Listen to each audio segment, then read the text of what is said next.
कांग्रेस नित यूपीए सरकार ने सूचना के अधिकार कानून को पारित किया था। हमको ये लगा कि भारत के नागरिकों को यह हक होना चाहिए कि पारदर्शी तरीके से देश में क्या काम किया जा रहा है, ये सूचनाएं उनको मिले।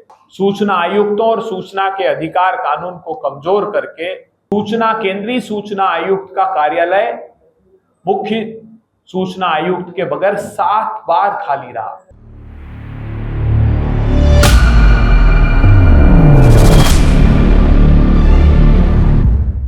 बीते 20 वर्षों में भारतीय जनता पार्टी और जेडीयू की सरकार ने बिहार को बदहाली की कगार पर ला खड़ा किया। इसके लिए हम आप लोगों के आभारी हैं कि आप हमारे समाचार दिखाते हैं और प्रकाशित करते हैं। प्रिय पत्रकार साथियों, आज की पत्रकार वार्ता बेहद महत्वपूर्ण इसलिए है कि आज ही के दिन 12 अक्टूबर 2005 को कांग्रेस नित यूपीए सरकार ने सूचना के अधिकार कानून को पारित किया था। एक अधिकार संपन्न भारत की बुनियाद आदरणीय मनमोहन सिंह जी के नेतृत्व वाली कांग्रेस सरकार, जिसमें हमारा मार्ग प्रशस्त आदरणीय सोनिया गांधी जी करती थी, राहुल गांधी जी की दृढ़ इच्छा शक्ति का प्रतीक था कि हमने अधिकार संपन्न भारत का निर्माण किया। 2005 में सूचना का अधिकार कानून हमने पारित किया। 2006 में हमने 10 करोड़ आदिवासी परिवारों के लिए जल, जंगल, जमीन और उनकी आजीविका का कानून, वनाधिकार अधिनियम पारित किया। हमने 2009 में बच्चों की शिक्षा के मार्ग को प्रशस्त करने के लिए शिक्षा का अधिकार कानून पारित किया। हमने 2013 में इस देश के किसान भाइयों की जमीनों का अधिकार देने के लिए जमीन के उचित मुआवजे का कानूनी अधिकार उनको दिया।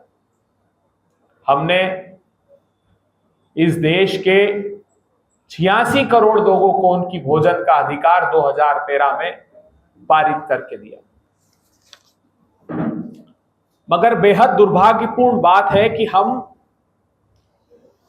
2005 से 2013-14 तक सूचना के अधिकार कानून को और सुदृढ़ बनाते गए।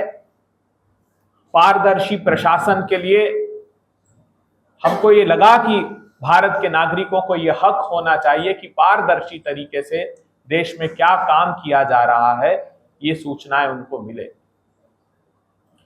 मगर दुर्भाग्यपूर्ण बात है कि 2014 में मोदी सरकार आने के बाद निरंतर सूचना के अधिकार कानून को कमजोर करना प्रारंभ कर दिया गया।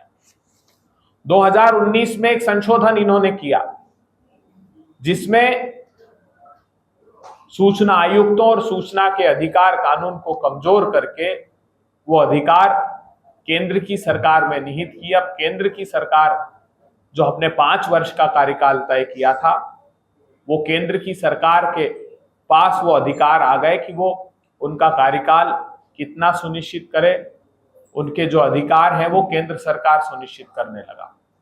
तो बड़ा हमला 2019 में मोदी सरकार ने सूचना के अधिकार कानून पर किया। उसके बाद digital personal data protection act 2023 में लेकर आए। उसमें आरटीआई एक्ट के सेक्शन 8 को कमजोर कर दिया। ये कहकर कमजोर कर दिया कि जो पर्सनल डेटा है, अगर वो लोकहित में भी है, अगर वो लोकहित के लिए बेहद जरूरी भी है, तो भी उसको जारी नहीं करने का, जाहिर नहीं करने का प्रावधान उसमें जोड़कर सूचना के अधिकार कानून को कमजोर किया। इसके बाद मोदी सरकार ने दूसरी तरह से खेल खेला ताकि भारत के नागरिकों को सूचना न मिले। तो उन्होंने, आप जानकर हतप्रभ रह जाएंगे कि इन 11 सालों में 7 बार ऐसा हुआ कि केंद्रीय सूचना आयुक्त का कार्यालय मुख्य सूचना आयुक्त के बगैर 7 बार खाली रहा। रिटायरमेंट के बाद उनके अपॉइंटमेंट्स नहीं किए गए। 11 सूचना आयुक्तों में से आप हतप्रभ रह जाएंगे, 9 पद खाली हैं आज भी जब हम पत्रकार वार्ता कर रहे हैं। 4 लाख से अधिक 29 सूचना आयुक्तों के अधीन देश के 4 लाख से अधिक जानकारियां आज भी पेंडिंग है। केंद्र की यूपीए सरकार, कांग्रेस सरकार ने विसिल ब्लोअर प्रोटेक्शन एक्ट पारित किया था ताकि जो समाज के हित में विसिल ब्लोअर हो उसके अधिकारों को, उसकी जान की रक्षा के लिए उसको प्रोटेक्ट किया जा सके। मगर आप हतप्रभ रह जाएंगे कि उस विसिल ब्लोअर प्रोटेक्शन एक्ट को आज तक मोदी सरकार ने वास्तविकता का धरातल नहीं दिया, उसके रूल्स फ्रेम नहीं किए, उसको जमीन पर लागू नहीं किया। बिहार की स्थितियां तो इससे भी भयावह और दयनीय है।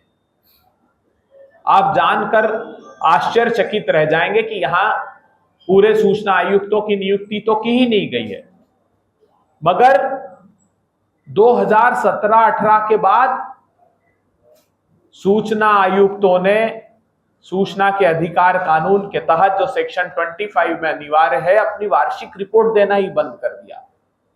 अब प्रदेश के नागरिकों को यह जानकारी नहीं होती कि कितने लोगों ने जानकारी के आवेदन किए,